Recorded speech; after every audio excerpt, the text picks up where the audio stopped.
big difference between the way millennials and Gen Z operate in terms of how they consume information, how they take their decisions, and how it is different from the previous kind of marketing groups is the fact that uh, they're very data driven. Okay, in the sense that they get their information from digital channels, from the internet.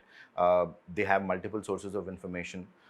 So when you're talking to them, okay, you need to ensure that you're using the media that they're familiar with. So whether it is the various social networks, or whether it is news apps, or whether it is anything that is there on digital.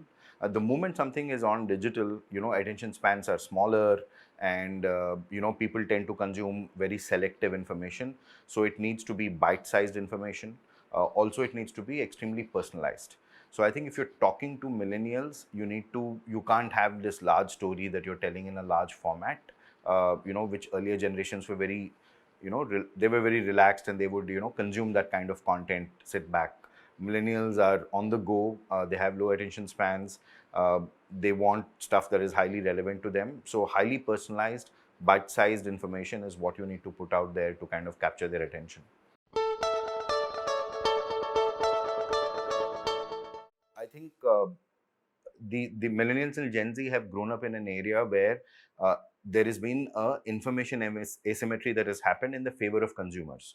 They have a lot of knowledge, okay, because they've consuming global content. They're looking at everybody's out there publishing stuff, so they have lots of access to sources of truth. So when you talk to them, you have to talk to them like an equal. Okay, you can't preach down to them saying, hey, I'm the brand, I'm the manufacturer, I know what is good for you, so take my product. Okay, you have to have a very different tone and voice. It needs to be interesting, it needs to be engaging. So I think that's one nuance that's extremely important when it comes to millennials. Also, you need to integrate into what they're already watching. Okay, for example, a lot of our push over the last 18 months has been towards what we call content marketing, where we are working with established content platforms, established content formats like web series and small video formats, and we're integrating Pepperfry into those formats rather than, trying to say that, trying to treat it like a piece of marketing communication. We're trying to weave into the stories that they're already interested in.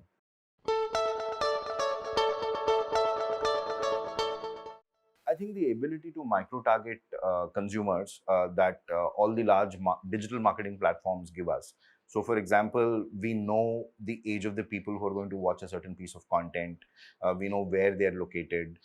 We also know, based on their shopping trends, what are the kind of products that they're interested in. When you have access, obviously at an anonymized level, this is not at a personal individual level, but an anonymized level, you have access to the details of what the person likes, sees, etc. I think we are able to micro target. So I think the biggest advantage is the fact that, and it's a double-edged sword. We are able to track users and their behavior across the internet. Okay, and that will give us a wealth of information on creating consumer profiles, personas. Based on that, we are able to target them with the right message at the right time. Obviously, one has to be careful not to be intrusive in terms of not accessing personal information and so on. But I think as long as you're on the right side of that, I think basically the ability to track users and micro target them is the big technological advantage that's there.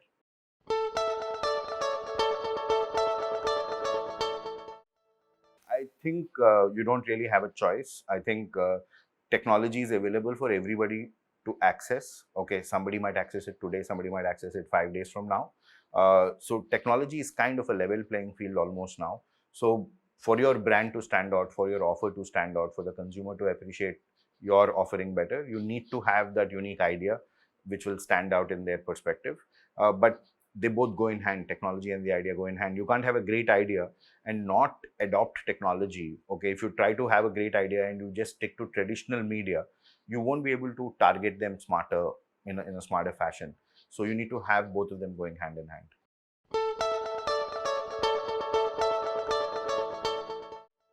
Earlier, consumers would be satisfied by getting a product. Okay, they actually almost would feel grateful that they have got access to this product. Okay, because the markets were not so well developed, they didn't have so many choices. Okay, today I think people have a lot of choices. Okay, so there are, I can buy, whether it is furniture or automobiles or mobile phones, I can buy it from multiple players. Okay, the products have also become highly democratized, whether it is processor speeds or screen resolutions or so on, the features have become largely equal. So how does a consumer choose when you have access to multiple brands and the product features are very similar? The consumers will choose basis how you make them feel. Okay, do you make them feel, so are you a brand with a purpose and therefore the consumers feel good about buying into your products? Are you a brand with a conscience and therefore again make the consumers feel better? Or are you a brand that cares for not just the product but the entire experience around it, in terms of how do you find it, what is the moment of truth interaction? For example, for us, we realized that when furniture is delivered, okay, it's the small things that count. For example, once you install a piece of furniture, there is obviously going to be a lot of debris from the packaging material, etc. Cleaning it away, actually borrowing cleaning tools from the house itself, cleaning it away and leaving a clean space is such an important piece of thing. That those are the things that make a difference to the way the consumer feels about the brand. Everybody is buying a cupboard. Okay, everybody can deliver a cupboard, but do you actually take the pain to clean up afterwards? That's extremely important. So I think how you make the consumer feel is going to be more important, because a lot of product parity is being established in the market.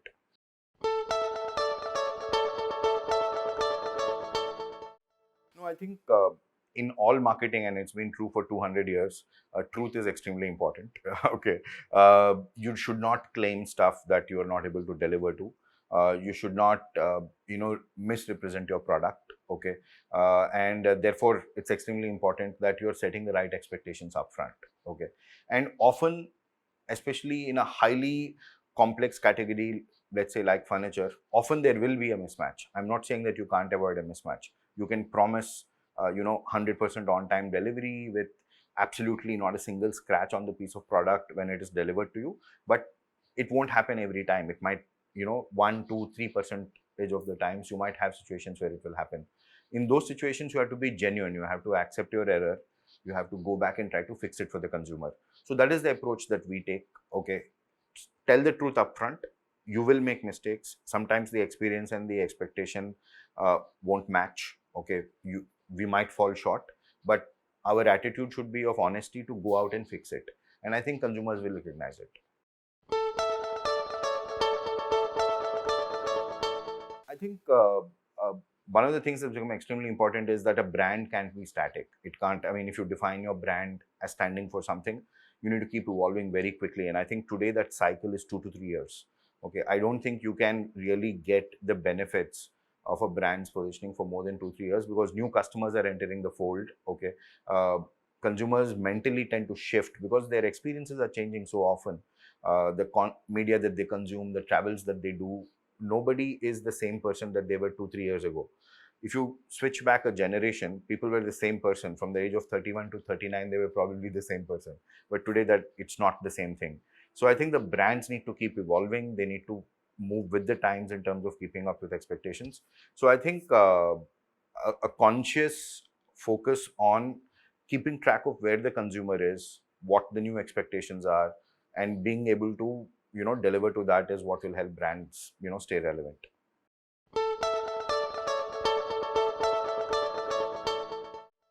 I think for me, the starting point of a successful brand, okay, is basically figuring out the customer's biggest pain point or the customer's biggest opportunity for joy.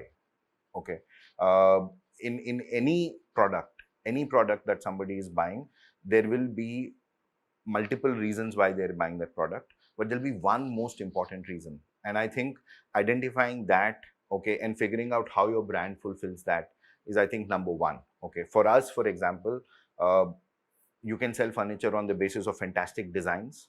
You can sell it on the basis of thousands of variety. You can sell it on the basis of value, delivering extremely great value. You can sell it on the basis of fantastic service in terms of, once you buy it, uh, if there are a set of promises made in terms of delivery timelines, assembly timelines, and quality of assembly, you meet those. Okay, so for us, I think when we first started, okay, what was extremely important was the service.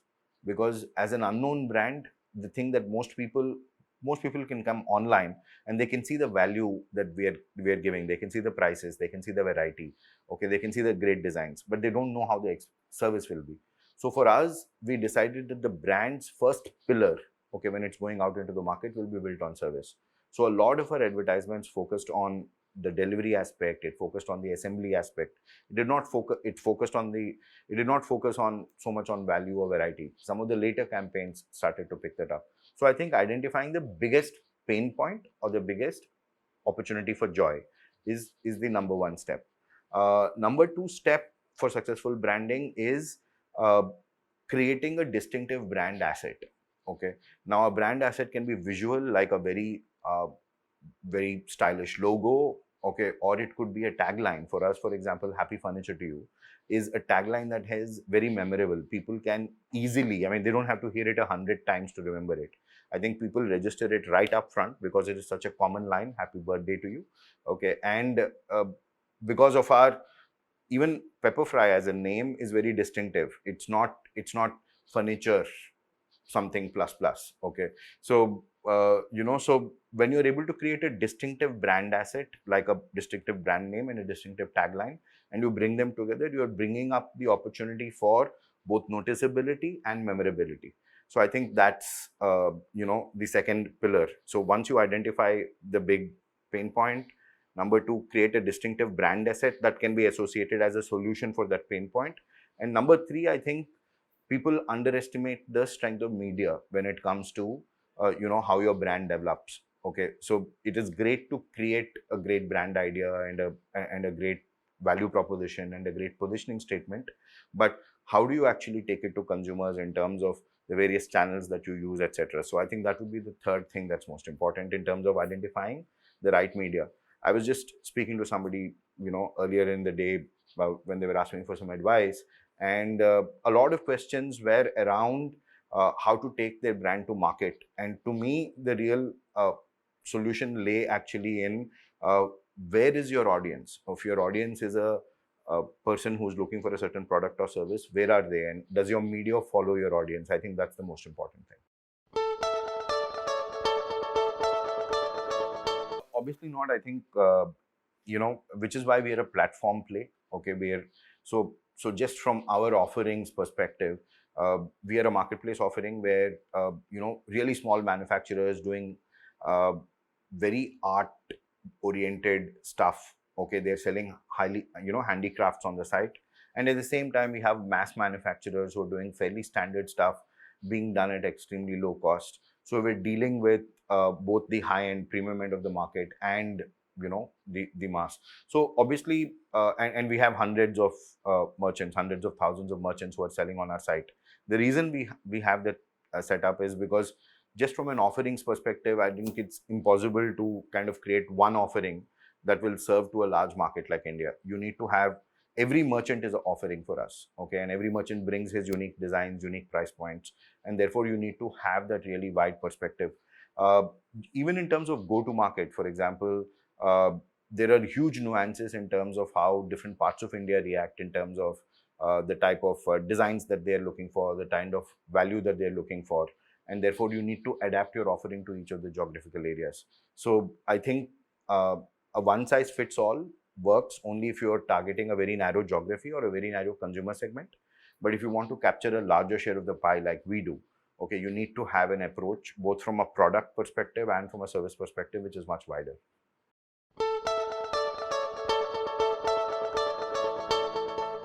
I think every region has its own nuances in terms of how they approach any product or service. Okay, and there are decision points that are more important for some people versus somebody else.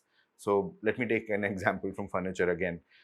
There are certain areas where it's extremely important that the furniture is very understated, and the most important thing about it is the durability. In some other areas of the country, it's important that the furniture uh, is a little bit flashier. I mean, it needs to be a little bit in your face in terms of designs, etc. And the most important thing there is the amount of flash that it brings to the table.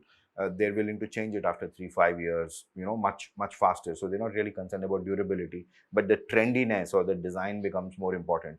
And I think for us, it has been a discovery process in terms of understanding which market reacts differently and able to fine tune our services. But given that we are an online company primarily, we don't really need to kind of uh, uh, we're able to show everybody everything. Okay, so I think the main thing is to understand consumer needs and fine tune your product offering for it. It's not only about your advertisement. It's not it's not about creating an ad in Hindi and dubbing into Telugu or Tamil. Okay, it's about understanding if those markets require a different product.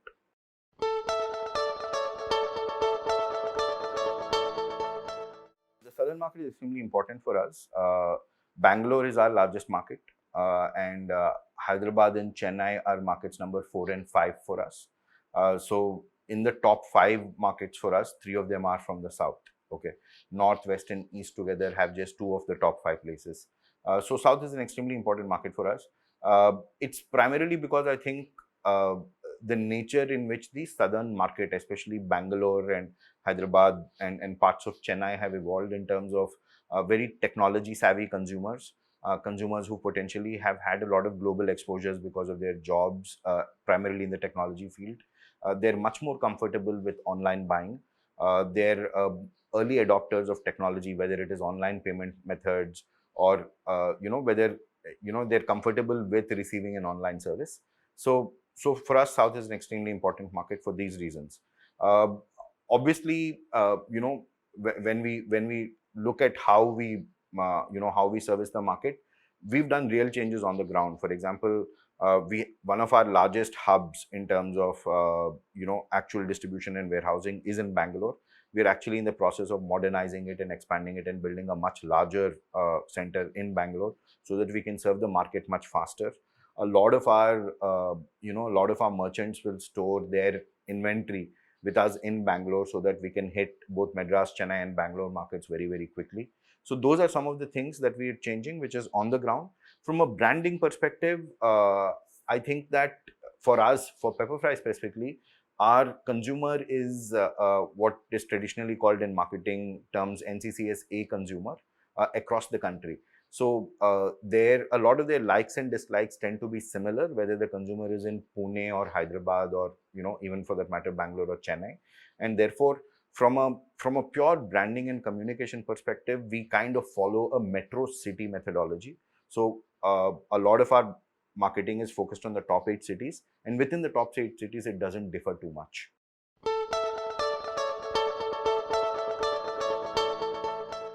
So I think it's a much quicker and faster adopter of technology. So brands that are built on the back of technology, either in terms of discovery being online like us, or in terms of people from a marketing perspective use performance marketing and digital branding a lot, and therefore in the south these channels tend to work much better.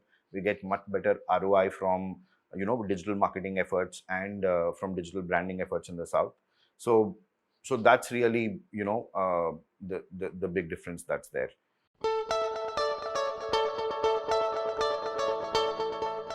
I think it's personalization, engagement, and experience.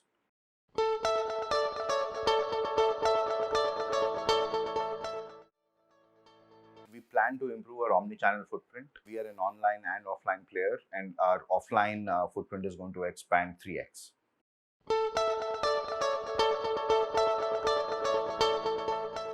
Three words that define a hot brand are authenticity, creativity, and consistency.